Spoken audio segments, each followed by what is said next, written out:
a 1 million d'années environ, l'homme dompte le feu pour cuire ses aliments, se réchauffer et se protéger des animaux sauvages. 3000 ans avant Jésus-Christ, la civilisation de l'Indus invente les premiers hippocaustes. Les Romains les perfectionnent pour leurs thermes et luxueuses villas. À la fin du Moyen-Âge, en raison de la raréfaction du bois de chauffage dans la région de Constance et sur les bords du Danube, les Européens inventent le poêle de masse, Karloffen. Jusqu'à la Seconde Guerre mondiale, la technologie pour se chauffer au bois n'évoluera guère. Dans les années 50, le chauffage central se développe et on voit apparaître les premières chaudières à bûches domestiques.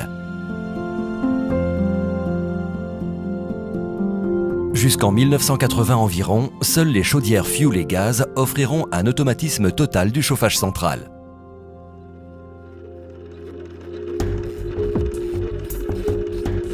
En 1974, avec le premier choc pétrolier, on invente le granulé de bois et les premières chaudières automatiques pour les bâtiments tertiaires ou l'industrie.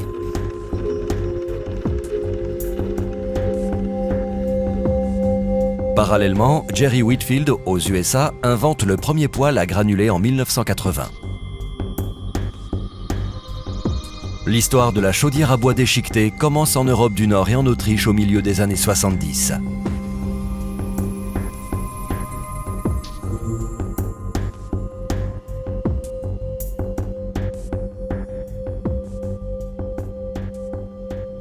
Parmi les premiers, il y a Anton Argasner. Anton Argasner inventera ensuite l'allumage automatique à air chaud et le décentrage automatique. Ich bin selber stolzer Land- und Forstwirt, Holzbesitzer und habe 1984 Haus gebaut und habe eine automatische Holzheizung für mich gewollt und habe zu meiner Frau gesagt, ich baue dir eine Heizung, wo du nie mehr wieder nachlegen musst. Ich habe dann für uns, für unser Haus, eine Heizung gebaut. Die hatte so gut funktioniert, habe Patente angemeldet und habe 1985 die erste Anlage verkauft. Und dann ging es weiter. Ich habe eine kleine Firma angefangen mit 2 Mitarbeitern. Die Firma hat sich vergrößert und vergrößert. Il faut attendre presque 10 ans pour que les premières chaudières automatiques à bois déchiqueté soient installées en France. Les premiers modèles seront semi-automatiques avec une technologie d'avant-foyer rapportée sur des chaudières bois ou fioul.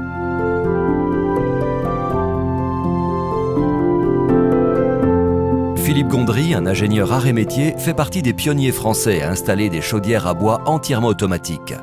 Oui, après une école d'ingénieur arts et métiers, j'ai travaillé 10 ans dans l'industrie. Et puis, au bout de 10 ans, j'ai eu envie de créer une entreprise, de voler de mes propres ailes, comme on dit. Je me suis installé dans le sud de l'Ardèche pour créer une entreprise d'installation de systèmes à énergie renouvelable qui s'appelle Systera. Système à énergie renouvelable autonome, ça veut dire. Et j'ai installé donc du solaire, du photovoltaïque, non raccordé au réseau, parce qu'à l'époque ça n'existait pas. Et puis en 1995 donc, est arrivé le plan bois énergie et développement local, que j'ai accompagné dans son développement sur Drôme-Ardèche avec l'interprofession Fibois. Et un premier projet est sorti sur Saint-Michel-Chabrianou où il y avait une petite chaudière à bois déchiqueté de 55 kW à installer.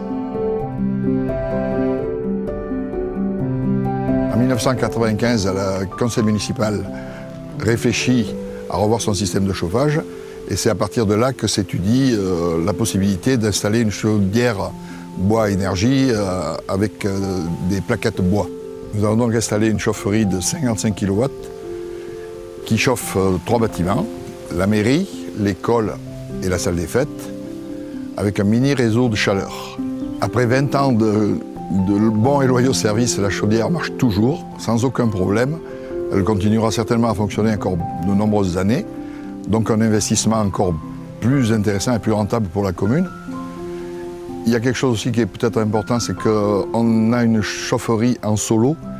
Beaucoup disaient qu'on n'arriverait pas à s'approvisionner, donc demander à ce qu'on rajoute une deuxième chaudière fuel en secours qui augmentait les coûts énormément. Nous, il n'y a qu'une chaudière, 20 ans sans problème et sans manque de chauffage. Il n'y a pas trop de soucis sur cette chaudière. Il n'y a pas besoin de s'en occuper constamment, ça marche tout seul. Il suffit, on m'appelle, il n'y a pas de chauffage à l'école, c'est un souci de circulateur. C'est surtout tout ce qui est externe à la chaudière qui pose souci souvent. Un circulateur qui tombe en panne, une petite fuite à une vanne ou des choses comme ça, mais la chaudière en elle-même, elle ne crée pas de gros soucis. C'est juste des petites interventions momentanées, mais assez rares. On économise quand même pour la commune environ 3 000 € par an, ces dernières années même plus, vu l'augmentation des coûts de l'énergie traditionnelle, ce qui en plus nous permet d'économiser pas mal de rejets gaz carbonique pour la planète. Si le bois peut remplacer le fioul, le gaz ou l'électricité, combien faut-il de bois pour se chauffer ? Voici 10 litres de plaquettes de chêne à 25% d'humidité. Voici 2,5 kg de bûches de bois à 20% d'humidité. Voici 2 kg de granulés de bois à 8% d'humidité. Et voici 1 litre de fioul domestique. Ils contiennent tous la même quantité d'énergie, 10 kWh ou l'équivalent d'1 m3 de gaz naturel. La combustion du bois est la transformation du matériau bois sous l'effet de la chaleur. Cette combustion-là est l'exact inverse de la photosynthèse étant le phénomène naturel qui, au sein de l'arbre, permet de produire le matériau bois. Donc la photosynthèse se déroule de la façon suivante. On va utiliser l'énergie du soleil, on va puiser le dioxyde de carbone qu'il y a dans l'atmosphère, on va puiser l'eau et les matières minérales qu'il y a dans le sol via les racines de l'arbre, et on va former le matériau bois et on va libérer de l'oxygène. Ce phénomène-là se déroule sur la durée de vie de l'arbre, c'est-à-dire entre une vingtaine d'années à plusieurs centaines d'années en fonction des essences.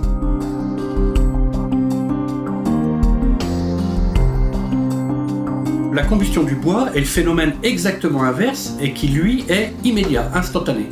C'est-à-dire qu'on va prendre le matériau bois, donc le combustible, on va utiliser l'oxygène de l'air, donc le comburant, et on va fournir du CO2, de la vapeur d'eau, on va fournir des matières minérales, donc les cendres, et on va également produire de l'énergie, et cette énergie est l'énergie qu'on utilise pour pouvoir chauffer nos bâtiments. Cette combustion-là se fait au sein des installations de combustion, bois bûche, granulé ou bois déchiqueté, selon des phases bien définies. La première phase est la phase de séchage, sachant que le bois qu'on va rentrer dans notre chaudière est un combustible qui est humide. C'est-à-dire que même le bois dit sec est un bois qui contient une certaine quantité d'humidité. Et donc, la combustion du bois ne pourra se faire que si le combustible est parfaitement sec. Donc on va utiliser l'énergie dans le foyer, la température ambiante et de l'air qu'on fait traverser la grille, donc on appelle l'air primaire, pour pouvoir sécher le bois. Le bois devient parfaitement sec et la combustion peut démarrer avec, en fonction de la température, jusqu'à 400 degrés une phase de pyrolyse, jusqu'à 800 degrés une phase de gazéification. On va transformer le bois principalement en gaz. 85% de la masse de bois est transformée sous forme de gaz, les 15% restants étant le charbon de bois. Donc ces gaz qui sont produits vont être mélangés à l'oxygène qu'on introduit dans la chaudière ultérieurement par une entrée d'air qu'on appelle l'air secondaire. Cet oxygène-là est mélangé au gaz qu'on a produit et sous l'effet de la température ambiante vont produire la flamme, cette flamme permettant de chauffer l'air qui derrière va échanger sa chaleur avec l'eau de mon circuit de chauffage au niveau de l'échangeur de chaleur. Le charbon de bois qui reste dans le foyer, lui, va continuer à s'oxyder, va libérer une part supplémentaire de chaleur et va se transformer progressivement en cendre, en matière minérale, cendre qu'on va récupérer au niveau du cendrier. Si le bois est trop humide, une grande partie de l'énergie contenue dans le bois sert à évaporer l'eau qu'il contient. Le bois dégage moins de chaleur et le rendement de combustion chute, causant le goudronnage des conduits et la pollution de l'air par l'émission de particules. Quand le bois est sec, au contraire, l'essentiel de son énergie est disponible pour chauffer l'appareil. le rendement maximum de l'appareil peut être atteint. Le choix d'un bois sec permet de réduire jusqu'à 30% sa consommation de bûches. La clé de l'optimisation du rendement d'un appareil de chauffage au bois est la maîtrise de l'excès d'air. Si la quantité d'air est insuffisante, une partie des gaz de bois sort imbrûlée dans le conduit de fumée. Le rendement de combustion chute et les gaz imbrûlés se condensent sous la forme de goudron et d'acide à l'intérieur du conduit qui vieillit prématurément et crée un risque d'incendie. Les gaz imbrûlés partent également dans l'atmosphère qu'ils polluent avec des particules cancérigènes. C'est le phénomène classique qui se produit dans les appareils dont les utilisateurs ferment volontairement le tirage pour faire durer la combustion plus longtemps. Si l'excès d'air est trop important, le flux d'air refroidit, le foyer et le rendement également.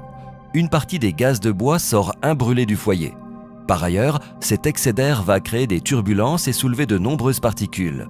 C'est la situation que l'on retrouve notamment dans les foyers ouverts ou les incendies de forêt.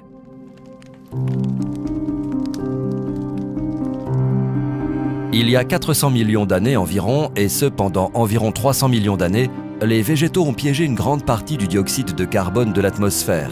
Ce carbone a été stocké sous terre sous la forme de pétrole, charbon et gaz naturel. La température moyenne sur Terre a donc baissé. En consommant des énergies fossiles, on retourne dans l'atmosphère ce dioxyde de carbone sur la durée de vie d'à peine quelques générations d'êtres humains, en risquant de retrouver les conditions climatiques de l'ère carbonifère. Le bois énergie fait partie de l'arsenal des mesures de lutte contre l'effet de serre. Alors pourquoi ? Tout simplement parce qu'il repousse et qu'en repoussant, il va capter le CO2 qui est émis lors de sa combustion et avoir un effet neutre sur l'effet de serre. En plus de ça, en utilisant une chaudière à bois, à la place d'une chaudière à fioul, à gaz ou à charbon, on va éviter de déstocker du carbone fossile et là on aura un effet nettement positif.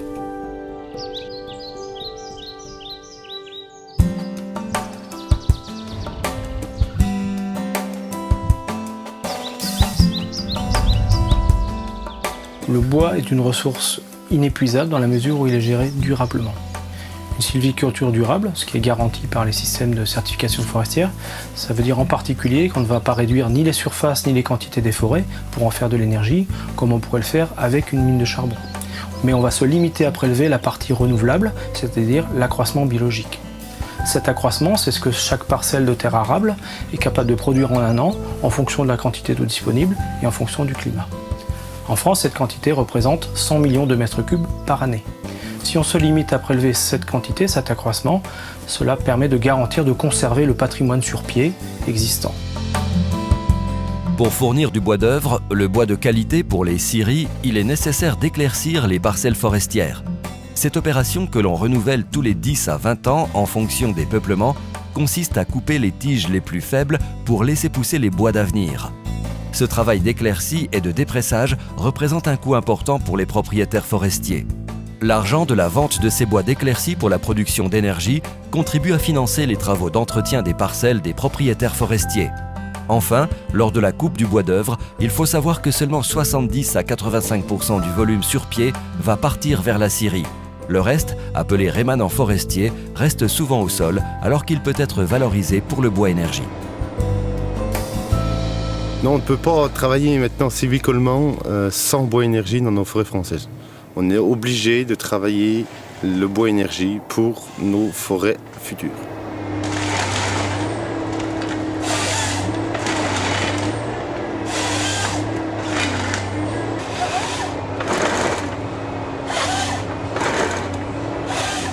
Sur une parcelle de bois, quand j'arrive avec mes engins,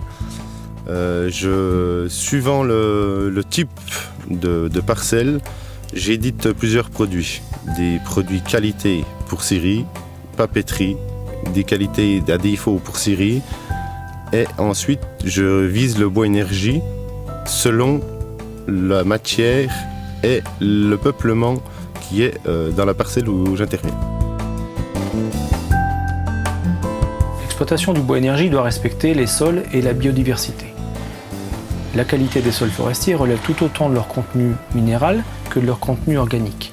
L'humus est majoritairement alimenté par les feuilles qui tombent chaque année, alors que les branches, quant à elles, qui ne tombent au sol que rarement, contribuent peu à l'humus.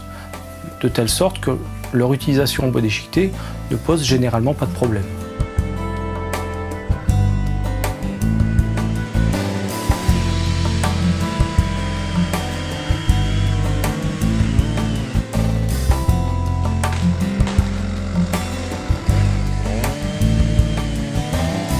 Faire une synergie avec toute la filière forestière, si on veut parler du bois énergie, il faut rentrer vraiment dans le type feuillu. On fait de la plaquette forestière dans des diamètres courbes ou trop petits, du bois bûche dans des diamètres rectilignes et à des diamètres assez importants, et après ça part en sciage dans des gros diamètres. Dans le résineux, on peut se permettre de faire aussi du bois énergie, mais la matière est plus appelé à être dans les usines à panneaux et les papeteries.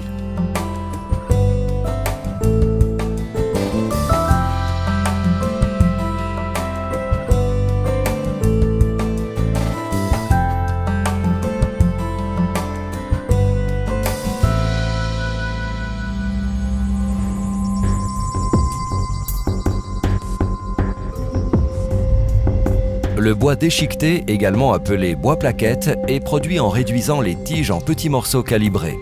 Le bois déchiqueté est vendu souvent au volume. Le MAP, mètre cube apparent pour les petites installations ou à la tonne pour les grosses chaufferies. Lorsque le bois est frais, la plaquette produite contient jusqu'à 60% d'humidité. Ce combustible très humide peut être livré directement dans les très grosses chaufferies, mais pour les petites installations de moins d'1 MW, la plaquette doit être séchée sous abri pendant au moins 2 à 4 mois pour réduire le taux d'humidité entre 25 et 35%. Pour brûler du bois déchiqueté, la plupart des fabricants aujourd'hui proposent une gamme de chaudières qui permettent de brûler des caractéristiques de plaquettes très disparates. Par contre, pour les chaudières de petite à moyenne puissance, il faut faire appel et il faut absolument veiller à alimenter la chaudière avec un combustible de très bonne qualité. En tout cas, de qualité conforme aux prescriptions du fabricant. La granulométrie doit être très maîtrisée. On doit avoir un bois très calibré avec une cote moyenne des plaquettes inférieure à 30 mm. Il faut également un combustible sec, c'est-à-dire avoir une humidité sur brut qui est comprise entre 15 et 35%. Ce qui est très important. Il faut également un combustible dénué de fine, avec un taux de fine très faible. Et bien évidemment, un combustible brut. C'est-à-dire que ce combustible ne doit pas comporter d'adjuvants tels que de la colle, de la peinture, des produits de préservation. Pour atteindre une telle qualité de combustible, il faut faire appel à des fournisseurs qui stockent ces produits sur des plateformes bétonnées et le plus possible protégées de la neige et de la pluie, c'est-à-dire sous couvert ventilé.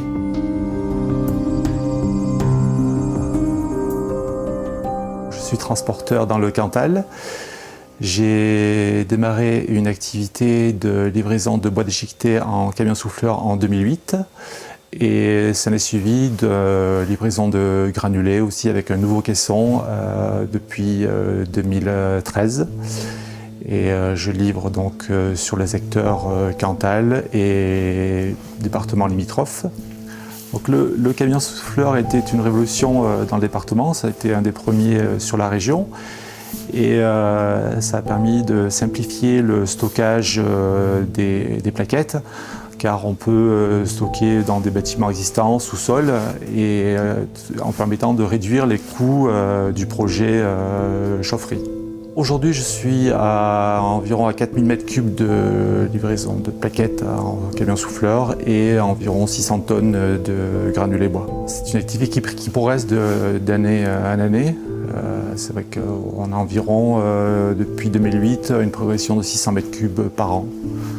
Et sur les dernières années, on est même à plus, voire 1000 m3 supplémentaires chaque année, en plaquettes et en granulés environ 100-150 tonnes par an. J'ai fait ce choix donc, du bois déchiqueté car depuis 8 ans, j'ai environ une cinquantaine de clients qui sont ravis d'avoir fait ce choix en termes de confort. Et donc pour moi, c'était une évidence de partir sur cette énergie car ce sont des énergies locales et qui font travailler des entreprises locales.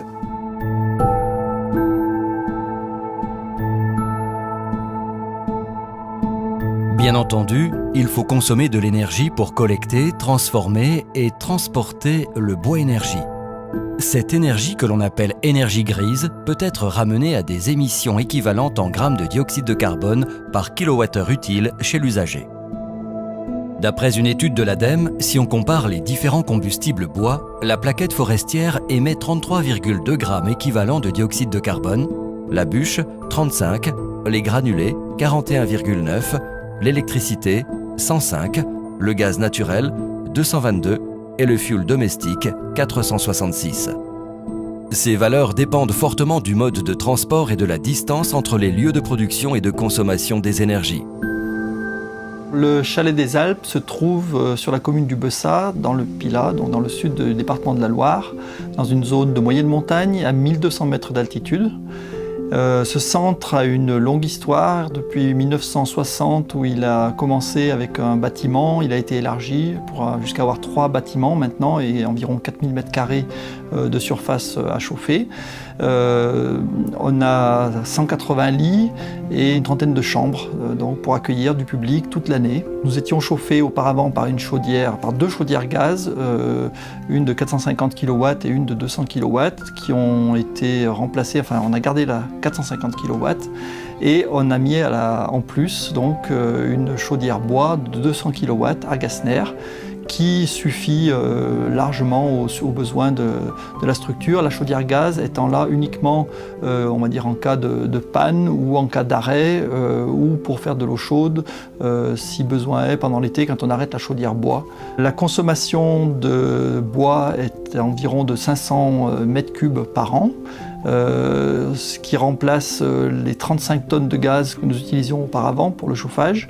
Il reste 3 à 4 tonnes de gaz pour les périodes intermédiaires et puis les phases où la chaudière bois s'arrête et puis pour la cuisine. Voilà. Donc ça nous a divisé en gros par 2 nos frais de fonctionnement au niveau combustible puisqu'on est passé de 37 000 € en 2011-2012 à 19 000 l'an dernier, 2013-2014. Ça fait 486 m³ de plaquettes forestières qui ont été livrées. Sur l'année 2014-2015, on a un peu plus chauffé, l'hiver a été plus froid, donc on était à 506 aujourd'hui. Ça a été un choix du projet de construire un silo d'assez grande dimension. Nous avons un volume de 90 m³, alors forcément il n'est pas complètement rempli parce qu'on ne remplit pas dans les coins, mais 90 m³ de bois, ça nous permet de tenir en gros 3 semaines, même l'hiver, donc ça nous laisse une très grosse marge. Donc ça c'est le synoptique du système de chauffage avec la chaudière bois, la chaudière gaz, la bouteille de mélange. En fait c'est la température dans la bouteille de mélange qui pilote l'arrêt ou la mise en route de la chaudière bois avec les états, température, etc. Une production d'eau chaude sanitaire ici. Et la programmation donc, se fait sur les plans horaires. Donc là c'est un synoptique du bâtiment complet avec les 3 niveaux. Et chaque zone peut être donc chauffée ou ne pas être chauffée en fonction d'un planning annuel qui est défini sur cet écran-là, avec des jours types qui ont été définis, donc un jour arrivé le matin, qu'on vient définir donc dans l'écran jour type. Une arrivée le matin, on va chauffer à partir de 9h, donc en confort, on voit ici, de 9h jusqu'à 22h30, voilà, ça sera la période confort. Et en principe, on n'a rien à faire, ça tourne, commander le bois, et puis c'est tout, quoi. Comme on commandait le gaz avant, maintenant il faut commander du bois, mais il n'y a pas de différence pour moi. Le fonctionnement, il faut arrêter la chaudière 1 fois par an pour faire un gros entretien avec un gros ramonage et un nettoyage de la chaudière. C'est programmé, on le fait à une période où la chaudière est en arrêt de toute façon et ça ne gêne pas du tout le fonctionnement. Ça a été une des grosses surprises. En fait, je ne fais pas d'action particulière, à part le fait d'aller descendrer. C'est en gros 1 fois par mois, quelquefois un petit peu plus pendant l'hiver, 1 fois tous les 15 jours, où il faut aller vider un seau à roulettes, donc avec des cendres, qu'on peut disperser dans la nature, puisque ce sont uniquement des sels minéraux, donc il n'y a pas de pollution générée. Et sinon, il n'y a rien à faire.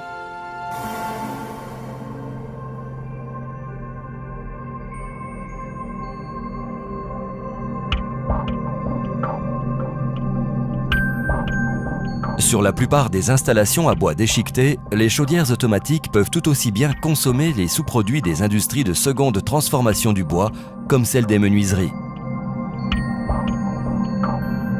La menuiserie Louis travaille à peu près 600 mètres cubes de bois par an pour ses activités de charpente, menuiserie, agencement. Il en résulte donc 600 mètres cubes de sciure et de copeaux qui vont servir à chauffer l'atelier. Donc cet atelier a une surface de 2000 m². À côté, il y a aussi 300 m² de bureaux. Donc nous chauffons tout cet ensemble avec une chaudière de 100 kW, ce qui n'est pas beaucoup pour l'ensemble, parce que nous chauffons des surfaces mais non des volumes.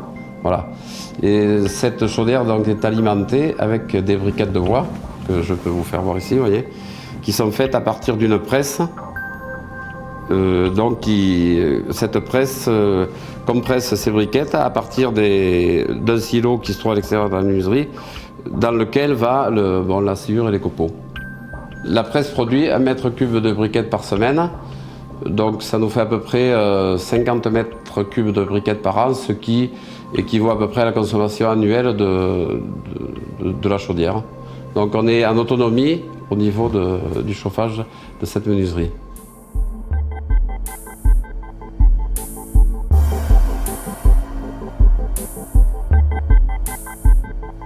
Quand les projets de chaufferie au bois déchiqueté sont impossibles par le manque de place disponible, il faut alors envisager le chauffage au granulé de bois qui nécessite un espace 3 fois moins important.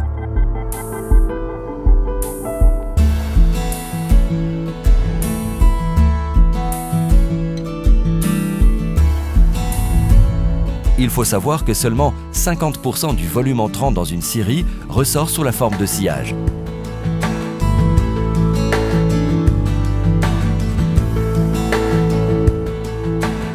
L'autre moitié, sciure, d'os, écorce, n'était jusqu'à la fin du XXe siècle que déchets. Les scieries payaient même pour s'en débarrasser.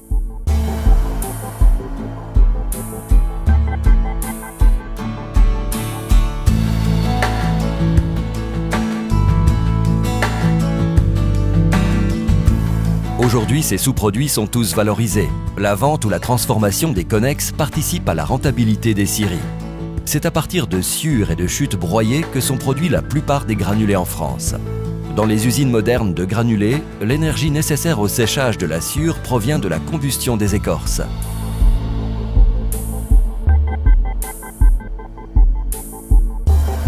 Et ces usines produisent également de l'électricité verte par cogénération. La chaudière produit de la vapeur qui libère son énergie dans une turbine avant de l'envoyer au séchoir. L'énergie nécessaire pour produire le granulé, l'énergie grise, est identique à celle du fioul domestique, soit environ 12%. Mais elle est d'origine renouvelable. Le process industriel consiste à sécher la sciure, la broyer plus finement avant de la compresser. Sous l'effet de la pression et de la température, la lignine, composé naturel du bois, va donner la cohésion au granulé. Le granulé est donc composé exclusivement de bois et ne contient pas de colle. Pour s'assurer de la bonne combustion des granulés, le consommateur doit s'assurer que le combustible soit certifié selon les normes NF, DIN+, ou EN+. Cette certification oblige les producteurs à contrôler la densité, le taux de fine, l'humidité et la durabilité toutes les 2 heures.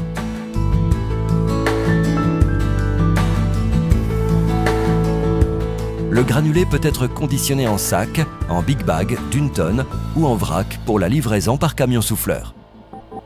La combustion de granulés de bois est gage de qualité puisqu'on utilise un combustible qui est calibré, un combustible qui est dense, donc dont le pouvoir calorifique est plus important, et également un combustible qui est sec. Son taux d'humidité sur brut est d'environ 8%. Donc la combustion de ce produit-là est obligatoirement de bonne qualité. Par contre, il faut absolument que l'usager, lors de l'achat de son granulé, s'assure que la livraison soit effectuée sans fil. Nous sommes ici à Poisy, 5 minutes d'Annecy, au bord du lac que l'on peut distinguer au pied des montagnes, juste derrière nous, dans cet environnement qui est juste magnifique. Nous avons réhabilité l'ancien bâtiment qui est derrière nous. C'était anciennement une ferme, une étable. Et bien évidemment, c'est posé la question à un moment donné de comment nous allions chauffer l'ensemble de ces logements. Nous avons étudié différentes possibilités. Ils s'en offrent globalement 3 à nous. Le chauffage au fioul, le chauffage gaz et le chauffage au bois. Nous avions éliminé de fait le chauffage électrique. Nous nous sommes orientés simplement vers le chauffage bois pour une donne simple, moins pour les raisons finalement écologiques, bien que nos clients y soient sensibles, et puis nous aussi. Mais plus pour des raisons d'approvisionnement, c'est-à-dire que nous ne dépendons plus, a priori, grâce aux filières qui se constituent ici dans cet environnement, nous ne sommes plus dépendants des approvisionnements en fioul, en gaz, et donc nous participons également, nous et puis les propriétaires d'ici, à cet environnement et à l'économie locale. C'est un point qui nous a intéressés dans la mise en place de ce chauffage collectif. Si le chauffage collectif est une évidence, il en est une autre, c'est de ne pas surconsommer. Et on connaît trop les chauffages collectifs qui, dans les années 60, 70 et plus, ont eu tendance à une surconsommation puisque, tout simplement, on ne visualisait pas ce que l'on consommait. Il est donc une autre évidence qu'on a eue sur ce projet, c'est la mise en place de compteurs calorimétriques qui permet tout simplement à chacun des futurs usagers de connaître sa consommation et tout simplement de payer la juste consommation de son chauffage.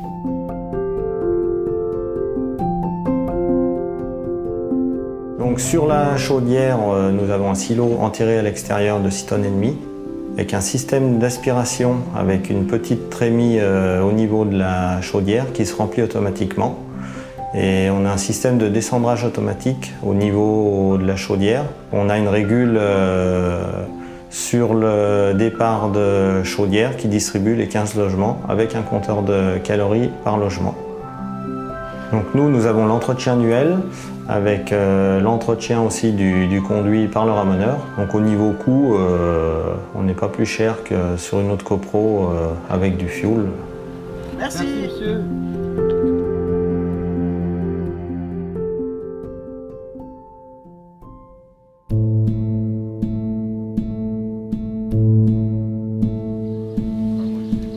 Je regrette pas du tout le choix du chauffage, même s'il était plus ou moins imposé.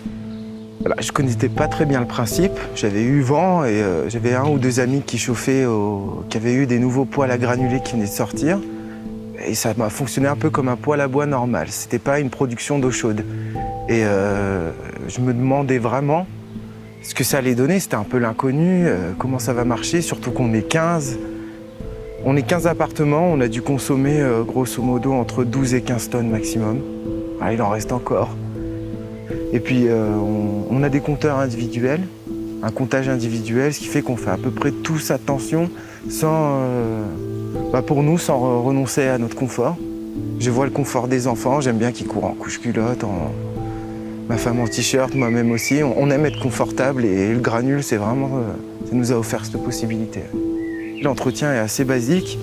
Il y a un descendrage, faut vider le bac 1 fois par mois. Le granulé, c'est une valeur sûre. J'espère que les prix se maintiendront parce que c'est vraiment économique. Le principal avantage de la relative abondance de bois en France, c'est son prix. Que ce soit en bûche, en granulé ou déchiqueté, les combustibles bois sont les moins chers du marché. Et les disponibilités ne laissent pas craindre de montée anormale des prix avant des dizaines d'années. Parallèlement, il est normal que les prix du bois montent progressivement pour financer des frais de récolte de plus en plus élevés, au fur et à mesure qu'on doit aller chercher des bois de plus en plus loin dans la forêt, mais également pour financer une sylviculture de qualité dont la forêt a vraiment besoin.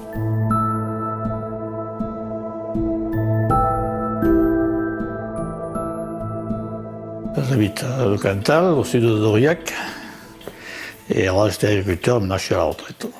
On est en châtaigneraie où il y a 650 mètres d'altitude, mais on est en haute châtaigneraie. Et les hivers sont plus ou moins rudes, mais on arrive à avoir quand même des moins 15 fréquemment, oui. Elle a été construite il y a 30 ans. avec une isolation pour chauffage électrique alors qu'on a mis un chauffage au bois, mais enfin elle est isolée de 20 cm de verre à tout le tour. Elle fait une surface de 110 m² au sol. C'est une livraison avec un silo comme j'ai de 5 tonnes, je vais passer l'hiver largement, donc je n'ai pas de problème avec ça. Alors, j'avais une cure de 2000 litres, je vais passer l'hiver, là je vais passer l'hiver aussi. Hein. Je vais faire des briques une fois dans l'année. Donc ça correspond à peu près à la même chose. Hein. Je pense que c'est un bon choix, oui, parce qu'il y a la facilité aujourd'hui de se faire livrer. La chaudière, elle apporte le même confort qu'une chaudière, qu'elle soit à gaz, qu'elle soit à fioul, peu importe, elle apporte le même. J'ai eu quelques réticences au départ, c'est vrai. Mais bon, je fais beaucoup confiance à mon plombier, Jean-Louis, et qui m'a conseillé de prendre ça parce que c'est vrai que le fioul était revenu à un prix presque inabordable. Il m'avait tellement expliqué que le confort était pratiquement le même que bon, j'ai fini par le croire. Et c'est pour ça que j'ai mis cette chaudière. Et aujourd'hui, bon, je ne regrette pas, c'est le confort que j'avais avant, même mieux parce que la chaudière est plus performante.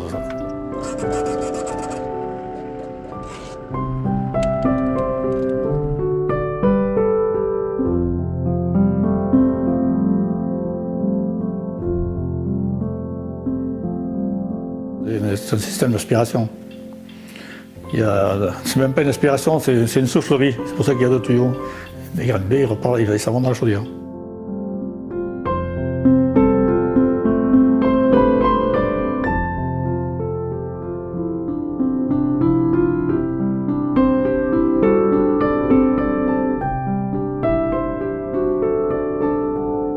Et là, oui, c'est une chaudière, on peut la poser, elle prend la place d'une machine à laver, en plus, quoi, disons d'un frigo. Quoi.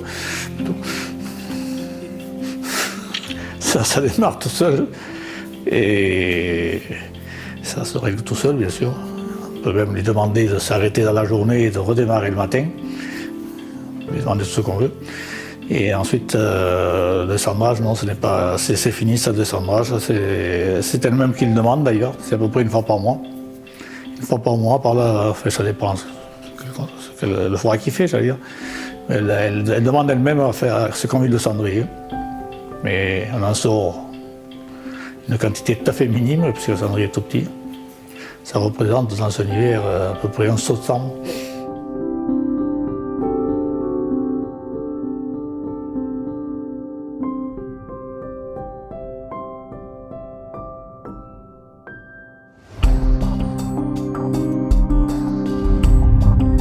Le bois sous forme de bûche représente encore plus de 75% de la consommation de bois-énergie en France. C'est le plus vieux combustible du monde. Pourtant, sa production se professionnalise à travers d'outils industriels très modernes. Le bois est d'abord scié et fendu dans des machines automatisées conduites par des techniciens optimisant le rendement en fonction des diamètres. Les bûches ainsi produites sont dépoussiérées puis séchées dans des cellules pour atteindre une humidité située entre 15 et 20%.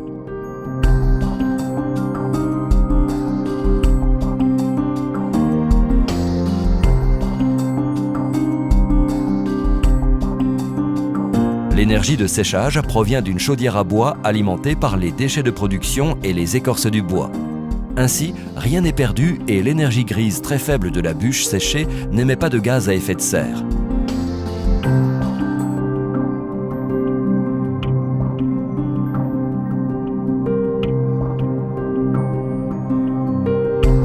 Une fois séchée, la bûche est écorcée puis conditionnée en ballots de 1 à 2 mètres cubes.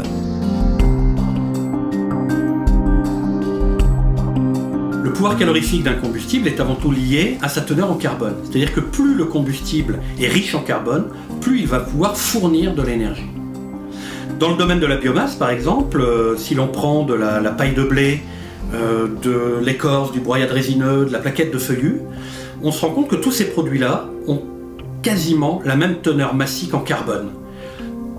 Et donc tous ces produits-là, à humidité égale, vont fournir la même quantité d'énergie.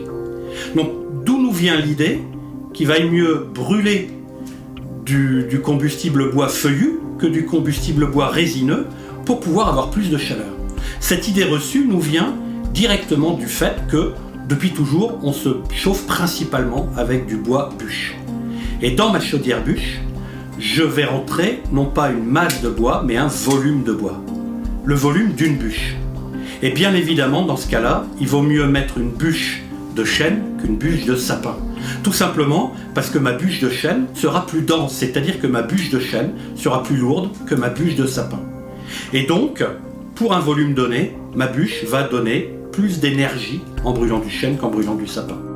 Par contre, pour les chaudières à bois déchiquetées ou à granulés, l'essence importe peu. En effet, même si la densité des plaquettes est différente selon les essences, la chaudière fait varier le débit de bois en fonction du besoin.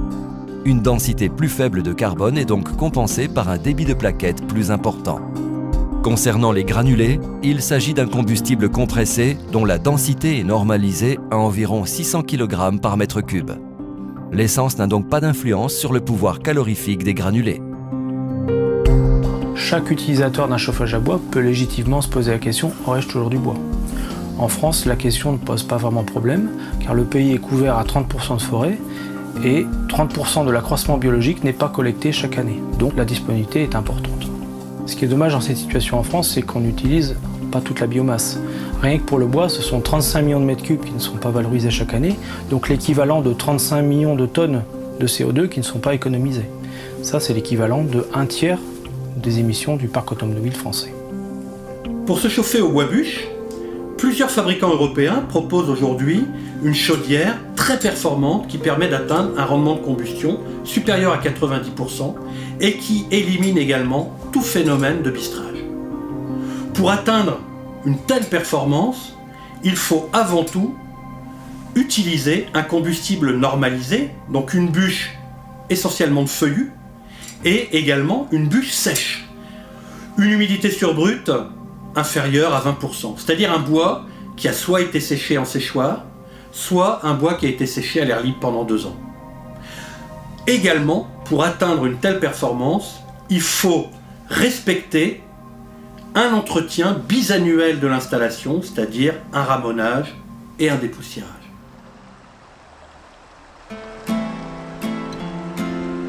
Donc ici on a 1 mm d'altitude, on a des hivers très froids. Donc on a acheté cette maison il y a 2 ans, une maison de 30 ans déjà. C'était un chauffage au fioul, donc on a enlevé la chaudière, on a gardé les radiateurs, on a même rajouté des radiateurs. Et on régule par des thermostatiques pièce par pièce.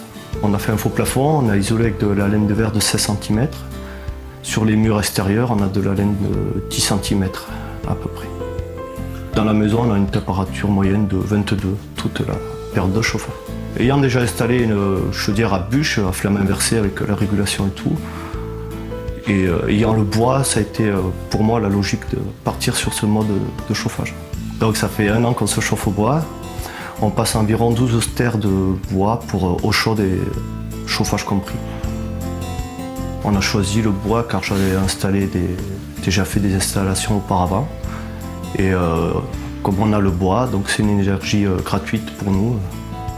Voilà, c'est pour ça qu'on a fait ce choix. Sinon, je faisais le bois pour mes grands-parents avant. Voilà pourquoi j'ai choisi aussi, j'avais l'habitude de le faire. Des bois qui nous appartiennent pour les entretenir. Donc on fait des coupes, tous les arbres secs. Et ça permet d'entretenir le bois et nous chauffer gratuitement. C'est pas des grands bois, c'est pour l'entretien du bois.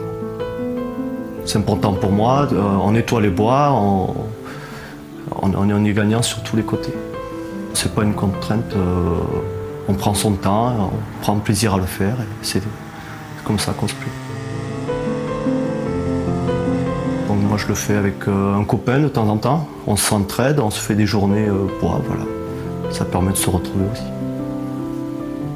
On entretient la nature tout en se chauffant. En gagnant de l'argent aussi. Dès que je rentre le soir, je charge, j'allume et c'est fait. Je charge environ 1 fois par jour quand il fait bien froid et sinon tous les 2-3 jours. Et le chargement pendant l'hiver, ça me prend quasiment 5-10 minutes, pas plus. Donc ça change les idées quand on rentre du boulot. Je peux mettre des bûches jusqu'à 60 cm.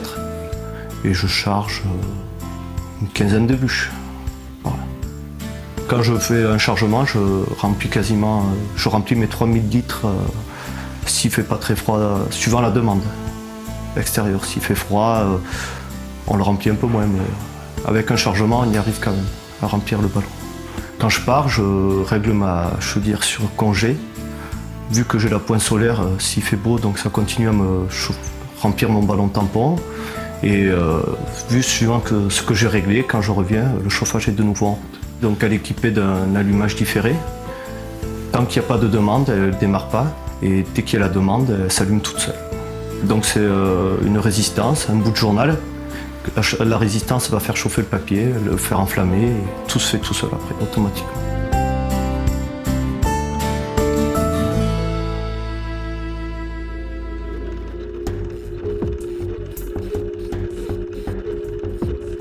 C'est une chaudière de 20 kg de puissance et un ballon de 3000 litres qui est couplé avec le panneau solaire en partie basse. Le solaire vient chauffer le ballon tampon en partie basse. On a choisi cette solution-là de mettre 4 panneaux solaires sur le toit pour remplir au maximum, profiter au maximum du soleil pendant l'été, toute l'année. Les panneaux, dès qu'il y a du soleil, chauffent tout le temps. Hiver, été comme hiver, ils apportent au ballon tampon. Je pense que le solaire m'économise à l'année 5 stères, quasiment, par là. Un entretien comme sur une chaudière fuel, gaz, il faut juste avoir du bois sec. On peut régler les températures du ballon, les créneaux horaires que l'on veut. On peut régler la température de consigne du ballon d'eau chaude.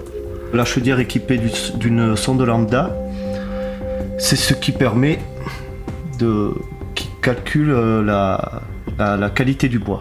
C'est elle qui va dire l'oxygène qu'il faut, l'air primaire et l'air secondaire. Tout se fait tout seul, il n'y a rien à faire, donc ça fait une combustion parfaite. Aujourd'hui, le chauffage à bûche, c'est le même confort que du fioul. Le seul inconvénient, voilà, il faut charger les bûches, sinon la qualité de chauffage, de confort est la même. Ça m'apporte des économies à la fin de l'année, quand on s'y retrouve. La quantité de bois durablement disponible étant limitée à l'accroissement biologique, il est impératif de l'utiliser avec la meilleure efficacité possible pour qu'elle profite au maximum d'usage et au maximum d'usagers. Par exemple, dans le cas du chauffage domestique au bois, le remplacement d'appareils anciens par des appareils performants permet de réduire jusqu'à 50% la consommation de combustible, donc de chauffer 2 fois plus de personnes avec la même quantité de bois. En 2013, en France, plus de 7 millions de ménages se chauffaient déjà au bois et consommaient l'équivalent de 7 millions de tonnes équivalent pétrole de bois. En généralisant l'usage des appareils très performants, avec la même quantité de bois, on pourrait chauffer le double de personnes, c'est-à-dire 14 millions de ménages, un Français sur 2. Et en plus, si on convertissait tous les bâtiments à la RT 2012, ce sont tous les Français qu'on pourrait chauffer au bois.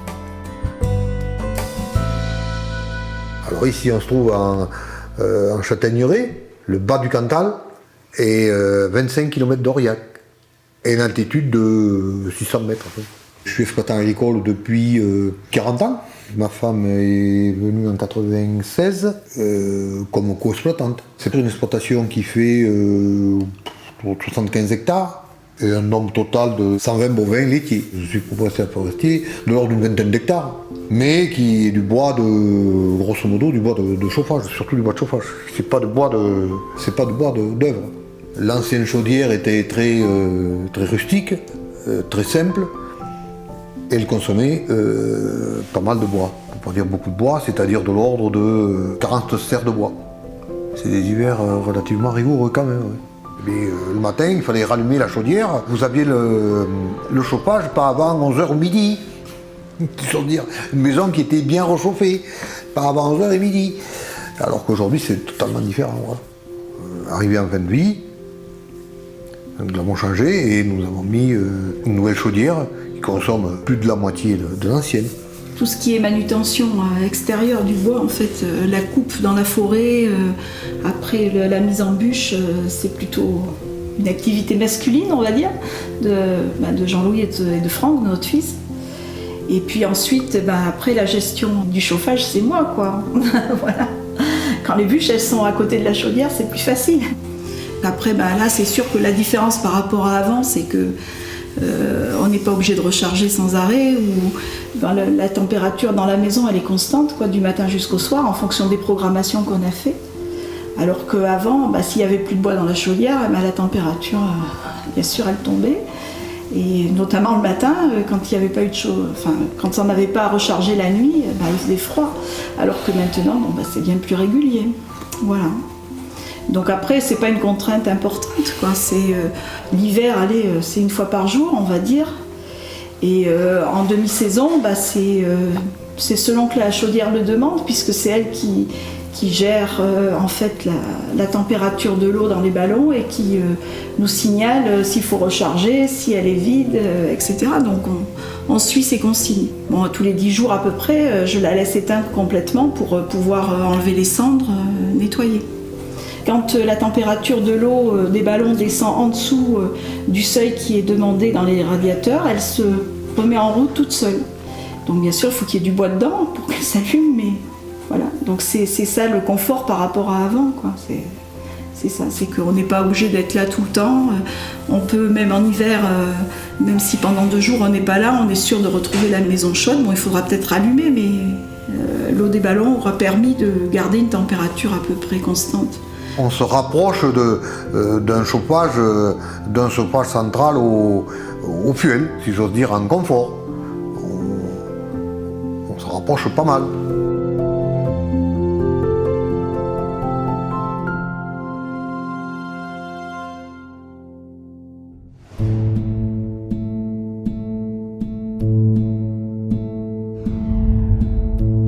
La combustion du bois est productrice de particules. Ces particules ont 2 origines.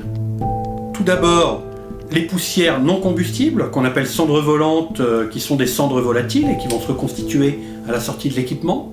Et puis, les poussières combustibles non consommées. Ces poussières combustibles, les plus communes, proviennent d'une combustion de mauvaise qualité. Et donc, ce sont des poussières qui sont constituées de goudron, de suie, d'aérosols, qui proviennent d'une mauvaise combustion. Et ces poussières sont de petite taille à très petite taille et vont venir, lors de la respiration, se fixer au fond de nos alvéoles pulmonaires et ne plus en ressortir. Elles sont chargées en dioxine, en hydrocarbures aromatiques polycycliques, etc., qui font qu'elles sont très nocives. Donc, on ne peut pas se permettre d'avoir un fort développement de ces particules dans l'atmosphère. Et malheureusement, on se rend compte aujourd'hui qu'on a des phénomènes répétés, notamment en France, de présence de ces particules dans l'air ambiant. Les installations modernes ne participent pas, voire très peu, à cette production de particules. On a aujourd'hui des installations qui sont conformes aux réglementations européennes. Et si la réglementation devait se durcir, on a la possibilité d'ajouter des filtres à ces installations pour leur permettre de respecter la réglementation de demain. Par contre, quand on regarde d'où viennent ces particules dans l'air, on se rend compte qu'elles ont 3 origines. La première, celle dont on parle le plus, les particules qui viennent des moteurs à explosion qui utilisent du diesel, donc au sein du parc automobile. Ensuite, les particules qui viennent des émissions industrielles. Et enfin, les particules qui viennent de la combustion du bois. Mais dans ces particules qui proviennent de la combustion du bois, la grosse part vient des feux de forêt. La combustion à l'air libre. Ces feux de forêt, sur un plan mondial, rejettent une quantité très importante de particules dans l'atmosphère. Pour ce qui est de la combustion du bois, que ce soit au sein d'une maison, une chaufferie domestique, ou au sein d'une commune ou d'une industrie, on se rend compte que finalement, le problème vient du parc vieux, vieillissant, d'installations de chauffage au bois qu'on a en France aujourd'hui. Même si l'on a plusieurs centaines de milliers de nouvelles installations chaque année en France, performantes, la plus grande part d'installations bois-énergie en France aujourd'hui est vieille et peut produire une part importante de particules. La solution pour régler ce problème de pollution particulière dans l'air ambiant est bien évidemment de faire appel à du matériel neuf, performant, certifié, mais également de renouveler le parc d'installations actuelles existantes qui sont vieillissantes et qui ne respectent plus aujourd'hui les réglementations européennes. Attention, ces conditions ne peuvent être réunies qu'à partir du moment où on fait appel aux bons acteurs. C'est-à-dire qu'il faut tout d'abord acheter du matériel certifié qui soit fabriqué et vendu par des professionnels renommés, réputés sur un plan international. Ensuite, il faut que le combustible acheté soit normalisé et corresponde parfaitement aux prescriptions de l'installation. Ensuite, il faut que ce matériel soit posé par un installateur qualifié. Et enfin, il faut que toutes les règles de base, les règles de l'art de maintenance soient respectées. En respectant toutes ces conditions-là, on garantit et des performances optimales en termes de rendement et de pollution, et également une durée de vie de l'installation la plus longue possible.